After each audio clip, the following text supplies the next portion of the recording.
Mentorship in the north of the mountain kingdom of Lesotho. It is a humble little village where the pace of life is slow and gentle.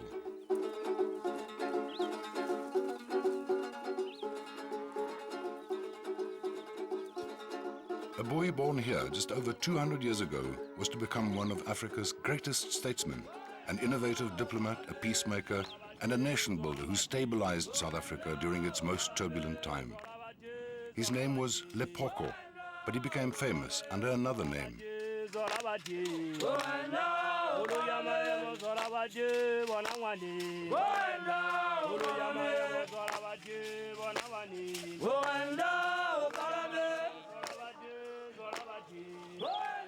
This was home to the Mokotedi people, a small clan led by a chief named Moshoeshoe.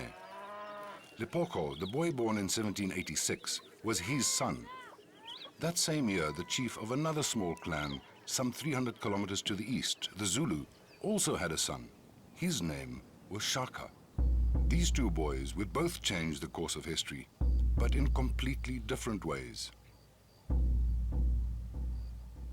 As a young man keen to prove himself, Lepoko raided the cattle of a neighboring chief, Ramonaheng. When he arrived at Mentorship with his bounty, the Preez singers sang that Lepoko had taken away Ramonaheng's pride, that he had shaved his beard. Shwe, shwe, the singer simulated the sound of the blade on the chief's beard. Shwe, shwe. Lepoko beamed with pride and decided on the spot that this was going to be his new name, Moshoeshoe. It was a name that was to echo through these valleys and mountains for a very long time.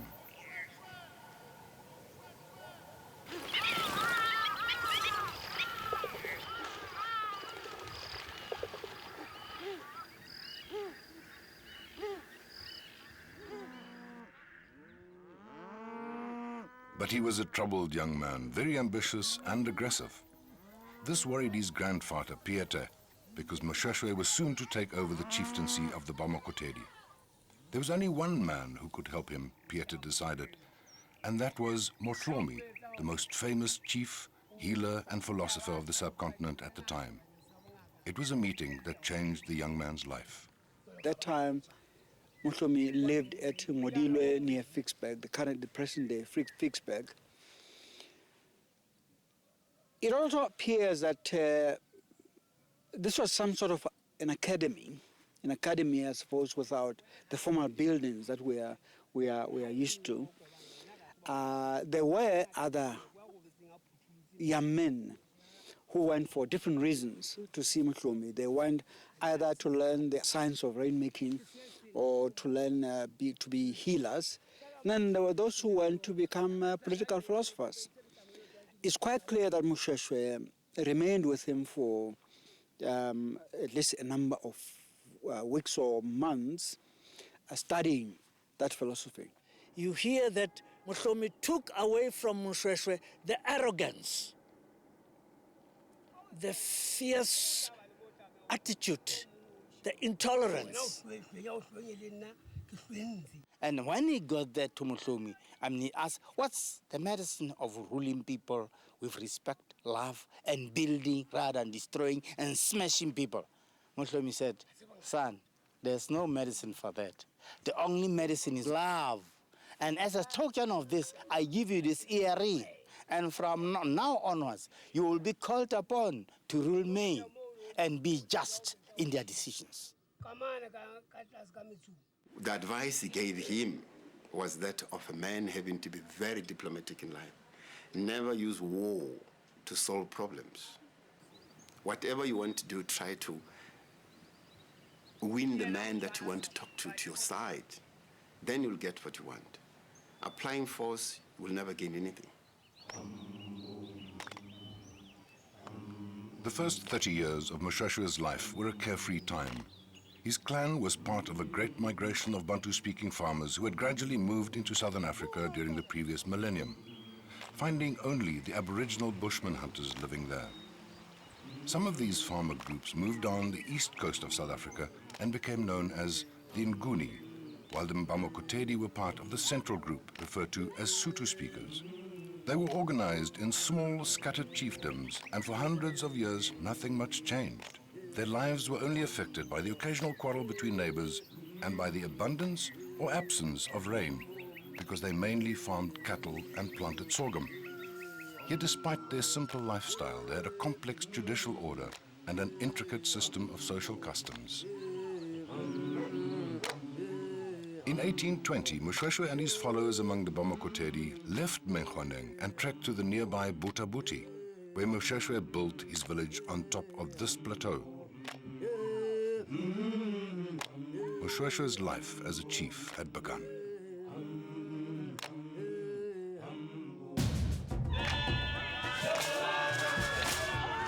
But the peace around Butabuti was soon shattered.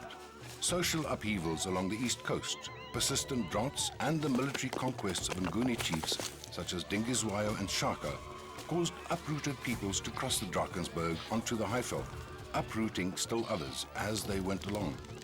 A period of great suffering began in central South Africa. Some desperate groups were even driven to cannibalism. By 1824, this turmoil reached Moshoeshoe when the Batlokwa of Mantatisi and his son Sekonyela laid siege to Butabuti. Moshoeshoe's carefree days were over. Moshoeshoe quickly realized that this mountain did not fit his military strategy. In mid-1824, he fetched his parents and grandparents from Menkhoneng and moved south to where one of his scouts had seen the ideal mountain fortress.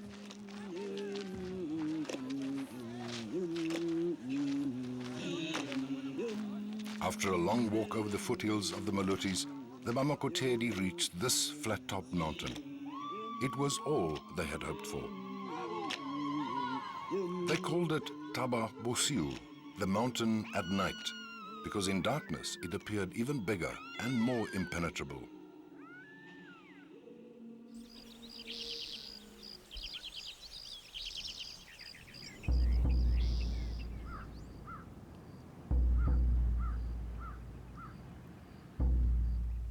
But disaster had struck. Moshoeshoe's beloved grandfather, Pete, had fallen behind during the trek and was captured by a band of cannibals and eaten. His eldest son, Preez, was supposed to be initiated, and he could not be initiated before the defilement had been removed, or there had been purification regarding the grandfather who had been eaten by cannibals. His men, Moshoeshoe's men, actually preferred that they should kill the cannibals in order that the purification rituals may be considered to have been fulfilled. Then Moshoeshoe called them to say, look here, the cannibals are actually the grave of what? My father. If I go to kill them, I am actually exhuming the grave, which is against our culture. Let us call the cannibals rather, perform traditional rituals on their stomachs after slaughtering cattle, then rehabilitate them. They have a classic example of a leader who who understands that two wrongs don't make it right. So let's make them better people. Fellows, you are killing people, you are eating, you are cannibals because you have no food. I've got cattle. Take this cattle, rear them, keep them. Whenever you want meat, there they are. So nobody ever thought a thing of this nature can be done by men whose grandfather was killed and eaten up by such people. So that on its own attracted attention. People started looking at him as a different man from ordinary people. Moshoeshoe and his people settled on Thaba Bosiu with its strong springs surrounded by fertile valleys. The mountain proved to be the ideal stronghold for Moshoeshoe and his people. They built fortifications around all the access routes and collected boulders to roll onto unwanted visitors.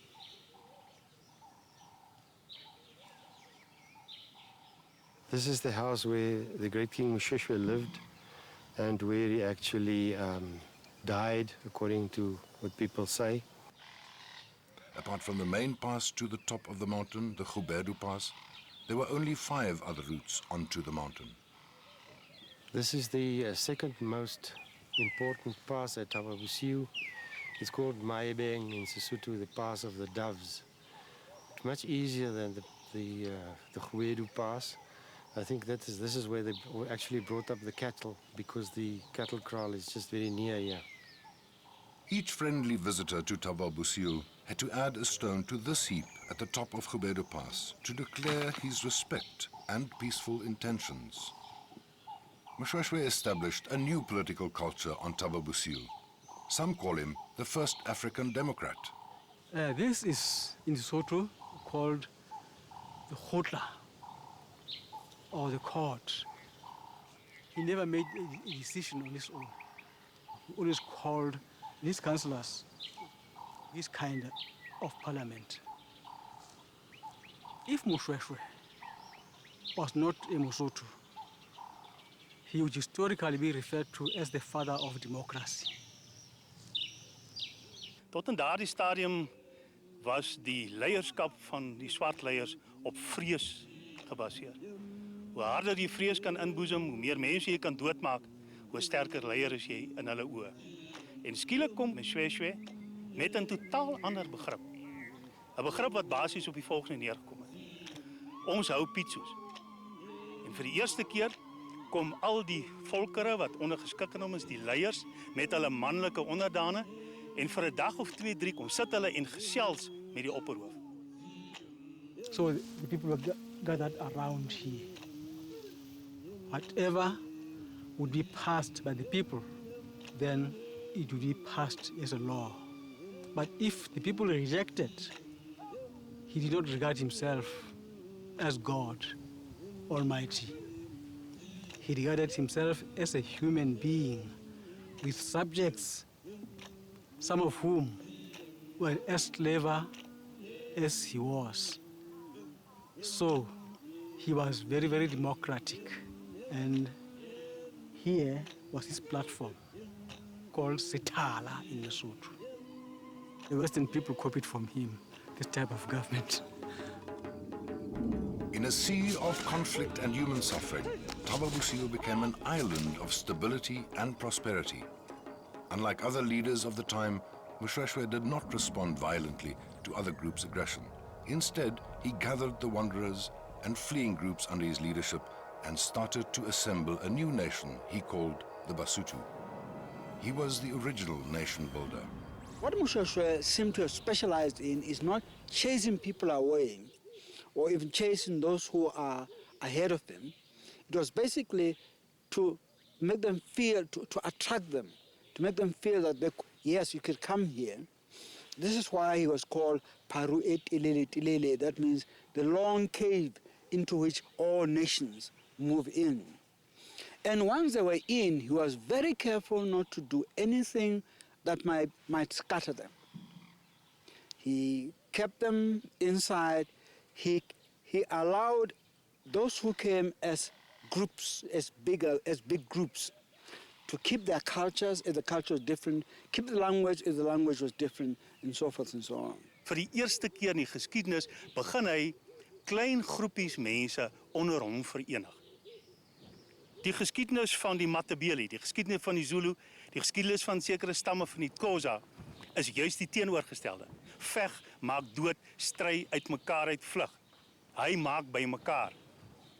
Die Korana wat hier bly, die Khoi wat hier bly, sekere San-groepe, sekere groepe wat van die Zulu afgekom het. 'n Wye verskeidenheid van mense wat hy daarin slaag om in een groep saam te voeg. He actually was interested in winning them by examples of good leadership, examples of sympathy, examples of love, examples of marriage. He married into chieftaincies, into conflicting chieftaincies, in order to keep them from attacking him or being attacked by, or him being forced to attack them. Then the children, the sons born out of these, he made territorial chiefs. So he used his own brothers as well as his own sons to place all over the territories. Towards the end of his life, Moshoeshoe had more than 150 wives, Among them were several San and Nguni women.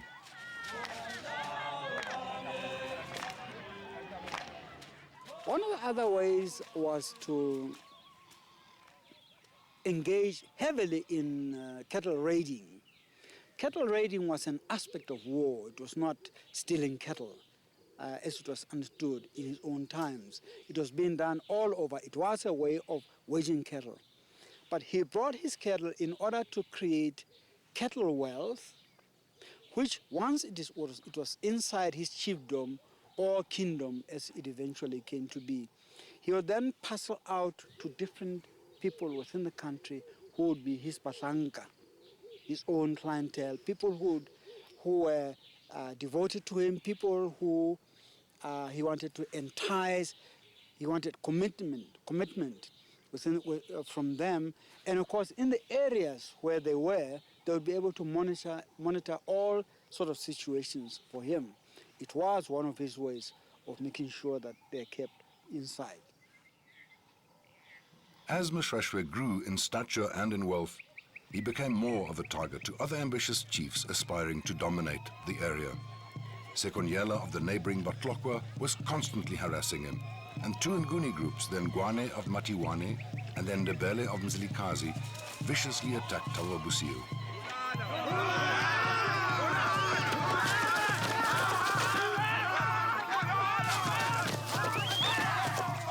A new side of the unorthodox chief came to the fore. Moshoeshoe, the brave warrior, was also Moshoeshoe, the wily diplomat. Moshoeshoe paid tribute to Chaka Zulu, and it was not the Zulu who were after Moshoeshoe.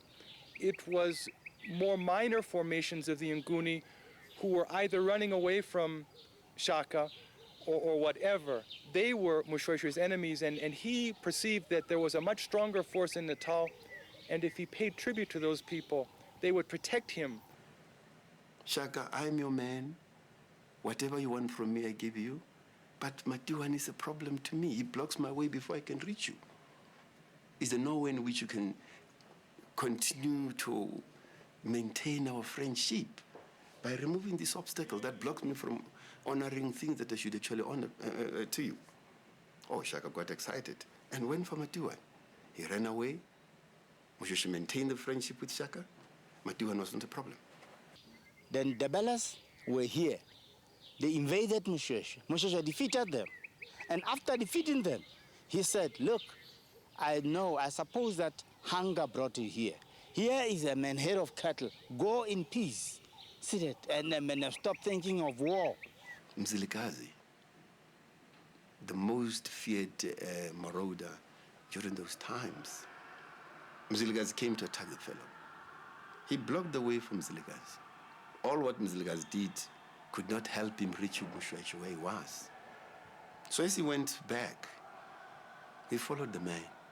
Definitely, you spend so much time here, you should be hungry with no food. So here is food for you. And the warrior, the ever-fighting Mzilikazi, looked at that man and said, no, I will never ever in my life attack such a person. He makes me look foolish. Now, throughout Africa, there is no leader to match this classic example. Moshoeshoe's extraordinary leadership was even noticed on the other side of the world, a world that rarely took notice of Africa. This is a letter from Moshoeshoe thanking French Emperor Napoleon III for a gift of 2 ornamental pistols. It is not known what happened to the pistols, but the original letter is preserved by the National Library in Cape Town. Historians have long concluded that Moshoeshoe was not much of a military strategist, certainly not in the league of Shaka or Mzilikazi. But this is a misconception. He was an innovator with few equals. Yes, Moshoeshoe was a military man. He was a military man who used diplomacy, who was peaceful in his disposition. But he understood that warfare is something that had to be gone through. He called it a rod that God has not yet broken. Moshoeshoe begin vir die eerste keer in Suidelike Afrika met die proses van verdediging. Iets wat tot nou toe deur die swart volke glad nie gedoen is nie. Gaan om aanval, om die uitmoer van mense, om die vat van vee, dan het jy gewen. Maar om te verdedig, om dit wat vir jou goed is, teen die vyand te verdedig, was totaal vreemd. En dis presies hoekom hy na die nuwe bergvesting vertrek. Dis die interessantheid daarvan. Nie net aanval nie, maar verdedig. En ook so te verdedig dat hy in die vrugbare valleie rondom hierdie gebied sy mense laat woon het. En sodra daar 'n militêre krisis dreig, almal teruggetrek, het hy genoeg water en genoeg huisvesting en genoeg proviant om hom vir 'n lang tyd uit groot moeilikhede te sien. He was responding to a new formation which the Nguni had perfected of warfare. And so initially his response was purely defensive, and that was to use high mountain plateaus, rolling boulders on your enemies. He constantly improved his military strategies. I think the greatest way that he showed this factor is that beginning 1830, when he began to see that there were people, the colored people that were called by different or various names, either be called the Koranas or the Griqua and so on, when he realized that these people were using the horse in warfare, and they were also using muskets, he became curious of that. And he began himself raiding them in order to acquire these implements, to acquire the horses as well. So with these animals, he began breeding that eventually in the 40s found him having a good cavalry. And on the cavalry and using firearms, he was able to best his enemies. Perhaps he created one of the earliest armed and mounted African cavalry anywhere on the continent. And this stood him in good stead in that he was able to mount concerted campaigns. Horses were also very good at creating certain forms of guerrilla tactics, which he used to great benefit at times.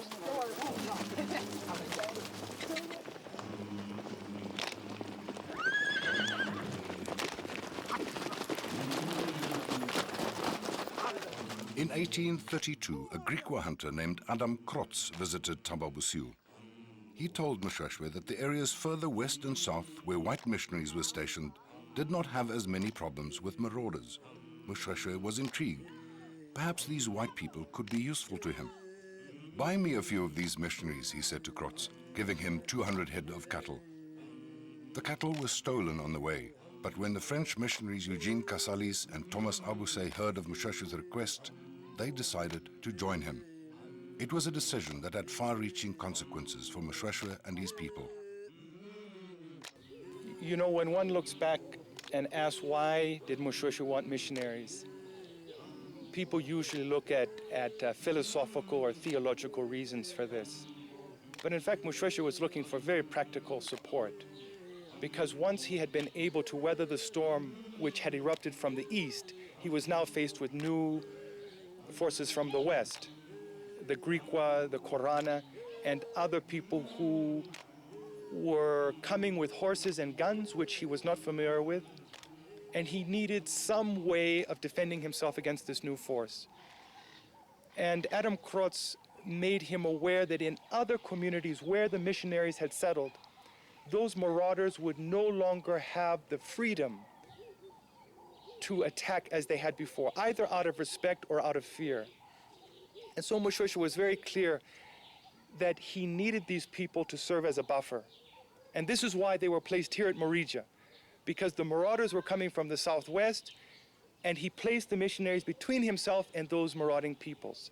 So it was a very astute judgment on his part.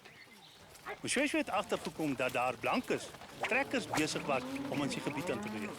Hulle het 'n ander kultuur gehad, hulle het ander gebruike gehad, hulle het 'n ander taal gehad, hulle kon mekaar nie verstaan nie. En laat hy hierdie sendlinge kom, by name van Casalis en 2-3 ander, en begin hy deur middel van hulle kommunikasie op die been bring. Hy het geglo, hulle weet wat in die harte van die trekkers aangaan. He was looking for wisdom, he was looking for advice, he was looking for novelty, he was looking for new ideas, and this I find so extraordinary. The fact that he was prepared to look for this outside his own kingdom, that he didn't think that he had all the knowledge, or that his advisors had all the knowledge. He also needed people close to him who would be his allies. Now, of course, it was a gamble for him. He couldn't be completely sure what the end product would be. But perhaps he was fortunate in that the French missionaries, though every bit as biased as the people of their time, were perhaps a bit more open-minded, a bit broader in their intellect and upbringing.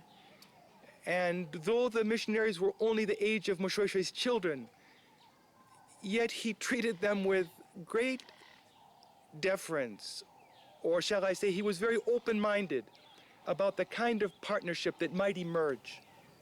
It so happens that they themselves were so committed to Basotho that they wanted to stay. They really wanted to feel like Basotho. They learned Sesotho, and they were able to communicate with him with Moshoeshoe very well.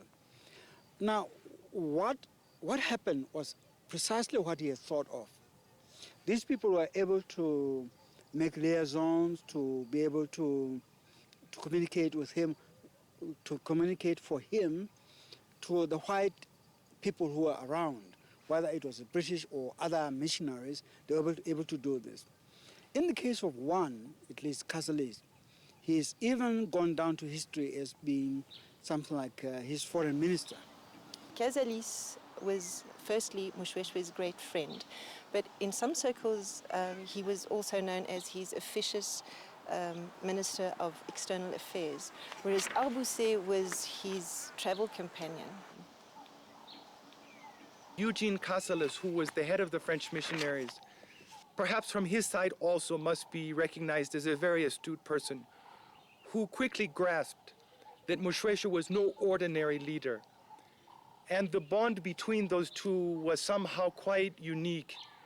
And they allowed each other to grow into this new relationship.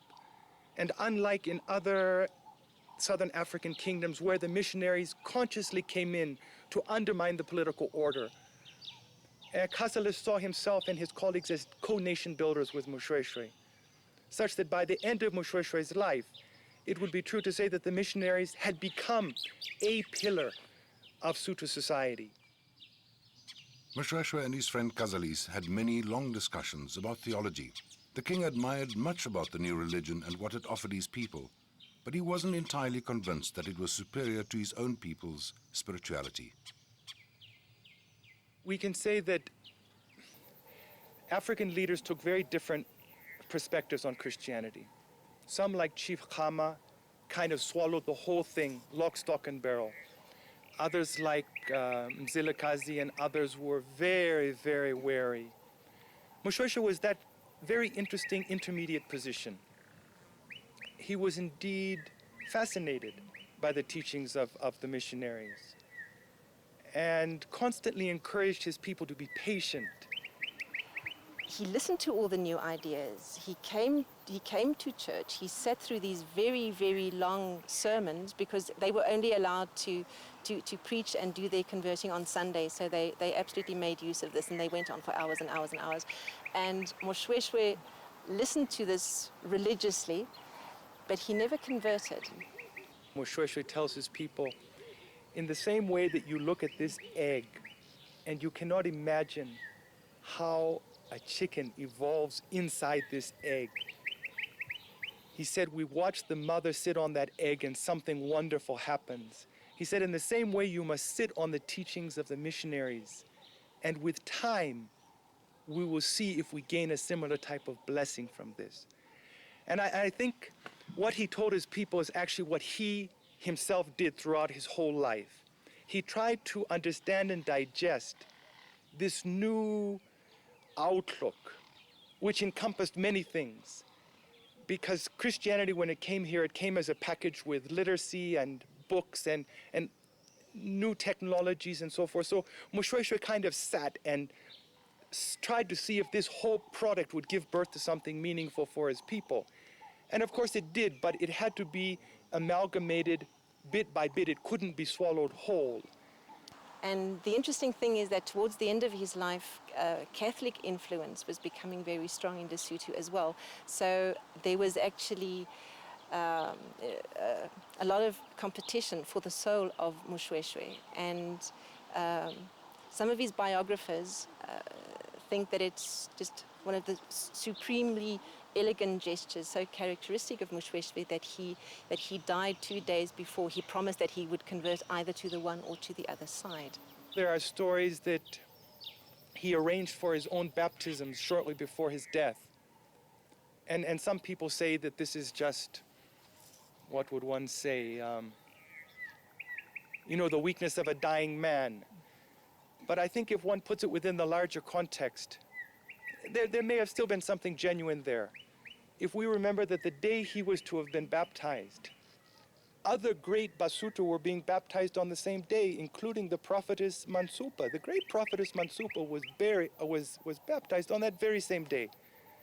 So if Mansupa could convert, if she could see that she could take her old spirituality and still go into the new one, then it's not inconceivable that Moshoeshoe could also have done so. But in the end, he didn't, because he died 1 or 2 days before that baptismal ceremony.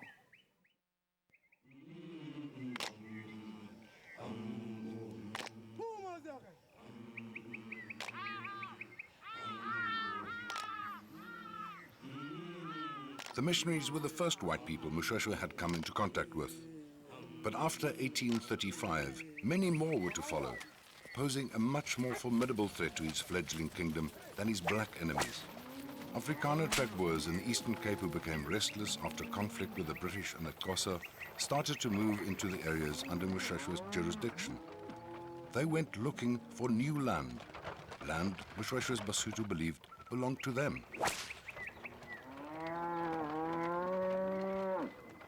Ek dink een van die grootste uitdagings wat Moshoeshoe in sy hele loopbaan in die oog gestaar het, was die koms van die blanke settlers na sy gebied. Sedert 35 dink ek het die Vrystaatse vlakte soos wit tente gelyk, soos die mense hier deurgetrek het. En nou moenie vergeet word nie, hulle is weg uit die Kaap uit omdat hulle 'n probleem met die Britse regering gehad het oor grondgebied. Nou kom hulle hier aan en glo hulle dis ons grondgebied. Grense was nie gedefinieer nie. En nou natuurlik, soos dit 'n goeie boer betaam, van die kant van die Basotho, het hy die vrugbare valleie van die Oranje en die Caledon beset. En as die boere daar aankom, ek praat van die trekkers, wat ook boer, gaan hulle vir die vrugbare valleie. Daar wat water is en waar daar geplant kan word en waar die diere aan die lewe gehou kan word. So al twee gaan vir presies dieselfde grondgebied. And of course the British and the Dutch were trading property as if it could be bought and sold, but that could not happen in the eyes of an African chief. So as far as your people extended, so did your land extend. But Moshoeshoe's actual authority only extended through, I don't know, half of the Free State, let's say, to be liberal. But through a large portion of what is now the Eastern and Northern Free State, Moshoeshoe had authority. The Dutch settlers would come in and they would set up farms. And Moshoeshoe would surround them with so many people that they couldn't go on.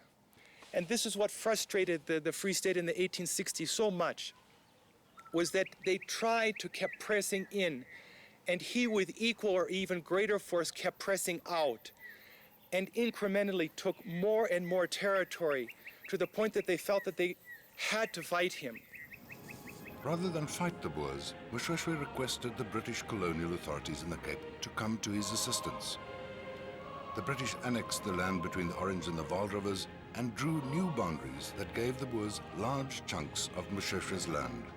But as relations between the Basotho and the Boers deteriorated, the British became impatient and attacked Thaba Bosiu. After humiliating Sir George Cathcart, Moshoeshoe performed another of his diplomatic tricks. He defeated Cathcart very badly.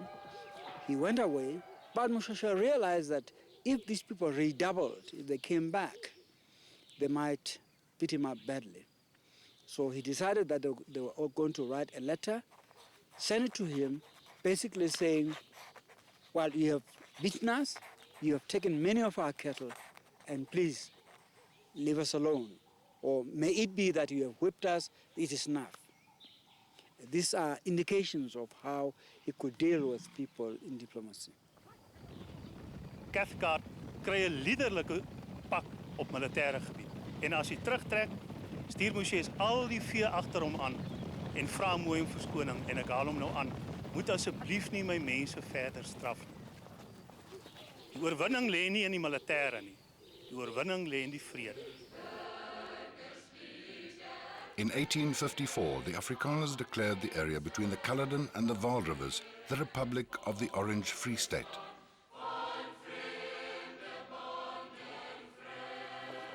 Conflict between Boer and Basotho escalated as some Basotho resorted to cattle raids to protest the occupation of their land. The Boer-Basotho War of 1858 was followed by another fierce assault on Thaba Bosiu in 1865.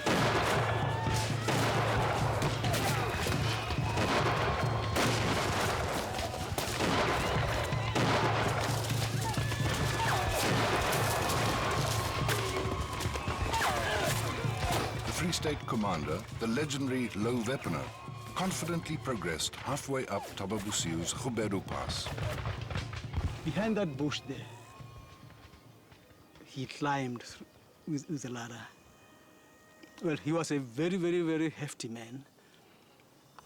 As he sat there, he wasn't aware that there was somebody behind him because he had hidden behind the trench. And there was another one hiding behind the bush there. So he didn't see these people. So he sat down and took out his diary to make a note that at such and such a time he had climbed Thaba Bosiu. At the same time, that man at that bush over there was signaling this one to shoot. But that one was afraid. He said, if I miss this hefty man, he's going to make a mincemeat of me. That one grew impatient. Then he shot. When he shot, this other one shot also. So the two bullets, one from the front and the other one from behind, finished him. What happened to Wepner thereafter? The Basotho people honor the heroes. They being enemies or friends, they honor them. So they took Wepner from his death place, brought him to the top, and dug a grave for him. But before they buried him, they took out his heart and they started eating it. The warriors believed that the heart of a hero would make them heroes themselves. So they ate his heart, raw as it was. Moshoeshoe actually faced the Boers. He's the only man the Boers never defeated. And this is why even in the Buddha said that the Boers in attacking Moshoeshoe had made a grievous mistake because they were attacking the men who had been reared in this strategy of warfare. And as they advanced on Thaba Bosiu, he said, I'm going to attack them in the rear, attacking their families. The Boers right here, the Boers disbanded when they heard that they had been attacked from the rear and said, haste to! Then they ran to, and once they fell into this array, the Basotho attacked and defeated them. In the 1860s, Moshoeshoe asked the British to protect his people against the Free State, and the Basotho were declared subjects of the Queen. Eventually, Moshoeshoe's land would become the British Protectorate of Basotho land, and in 1966, the independent Kingdom of Lesotho. Although completely surrounded by South Africa, the Basotho were never subjected to white apartheid rule.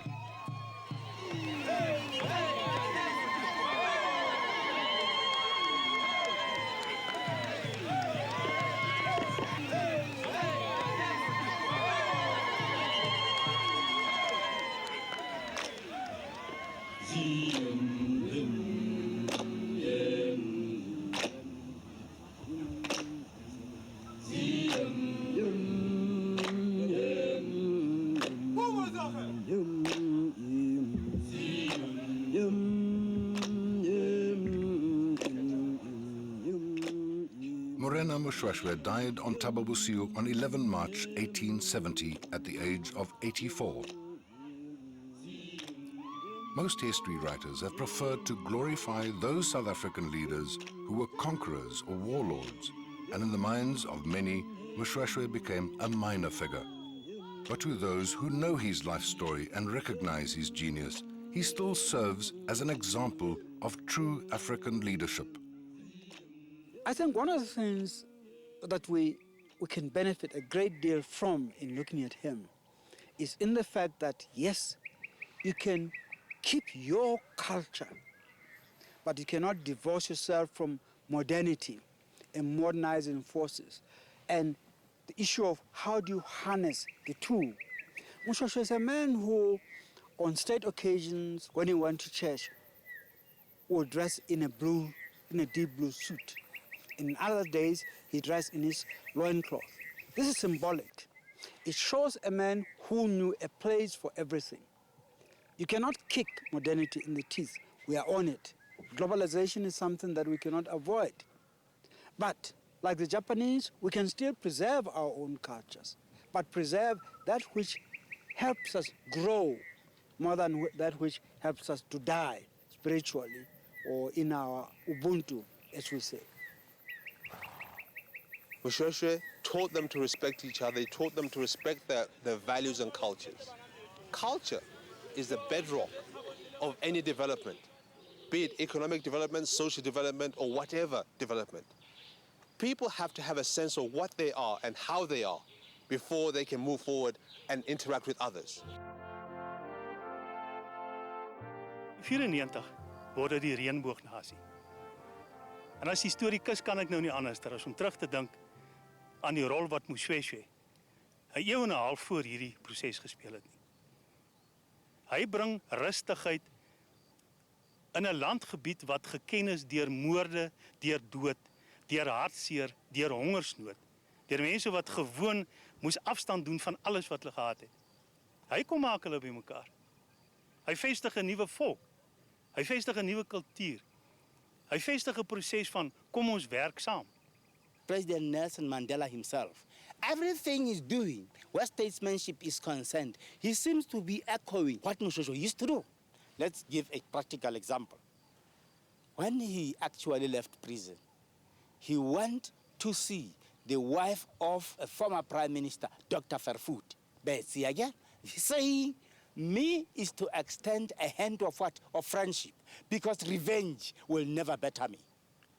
This is a classic example of what the man is about, having read what Moshoeshoe used to do. Let's take the second one.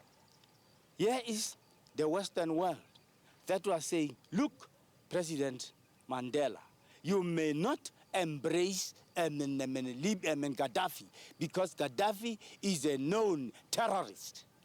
Then he said, I am Mandela. I am going to see this man and talk to him, persuade him to actually let these people go for trial. The man achieved diplomatic or international diplomatic status. Moshoeshoe did exactly the same.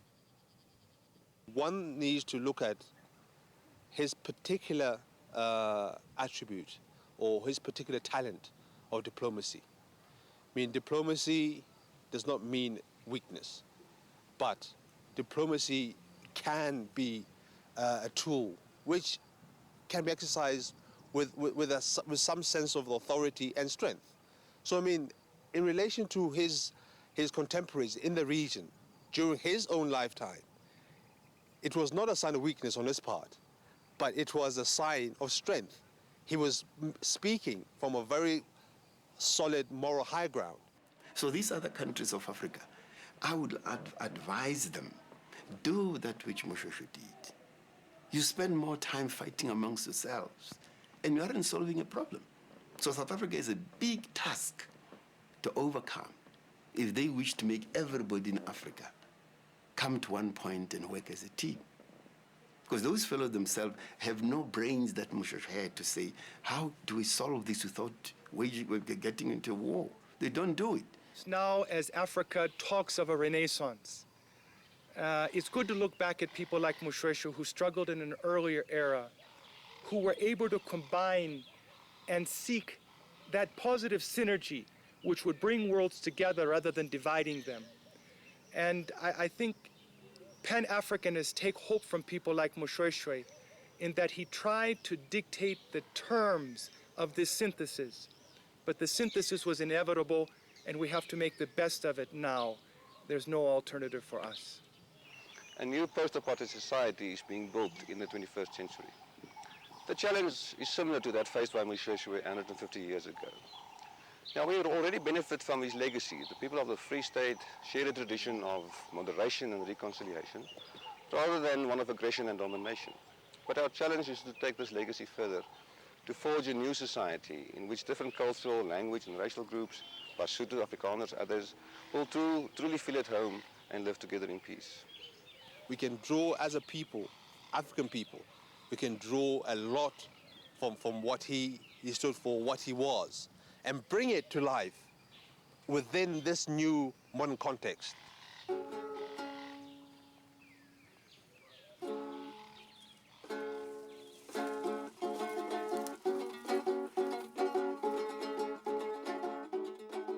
The Renaissance king of the mountains has been dead for more than 130 years. He was more than just a proud ancestor to the people of Lesotho and the millions of Sesotho speakers in South Africa. At the beginning of the 21st century, Moshoeshoe should be an inspiration to all South Africans who dream of a peaceful, prosperous and proud Africa.